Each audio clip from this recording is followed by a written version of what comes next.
Great job.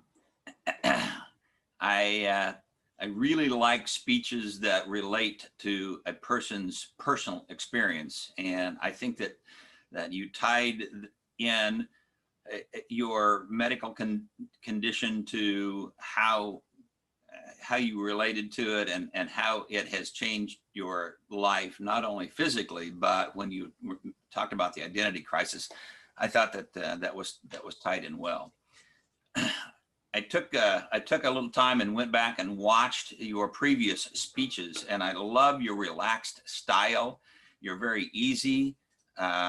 You smile easily, and the first speech was in real time, and the second one was by Zoom, and so it was interesting to see the differences between the two. Today, when you and I talked prior to the speech, you mentioned that you wanted to kind of blend to some introspection and maybe throw in a little humor and not force it and not be rushed. And I think you did a great job with this. One of your concerns was that you might get a little bit too deep in the medical part of it and trying to explain what tyrosemia is. I think that you may have brought us to the edge on that. You had to explain it to us, but you didn't go so far as to lose anybody in any of the detail. I think it's so interesting because this is truly a medical change in your life, but at the same time, I think that the social aspect and the fact that your byline was "I can't eat anything," and then all of a sudden, well, maybe I can, really has a psychological aspect where you referred to it as an identity crisis. I like the pauses. I like that you had great eye contact, which is something that I have a challenge with in looking into the camera, and you did that well.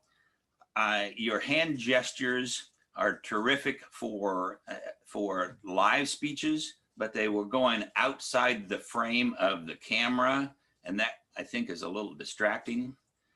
And I'll refer to back to what Leslie said in her evaluation, where she said that some of what we share in an evaluation might be personal preference as opposed to ways that we might improve. And one of the things that you might have been a personal preference for me might be where you go from here, because you told the story and you brought us up to this point, but we want to know the next chapter, and you could have teased us a little bit with that.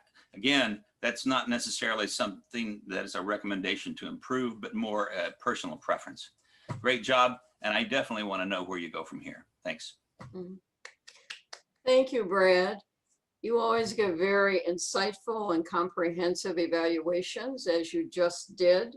And I like your mention of looking at our previous speeches. I do that all the time, and I think that's a great learning tool. Thank you again, Brad.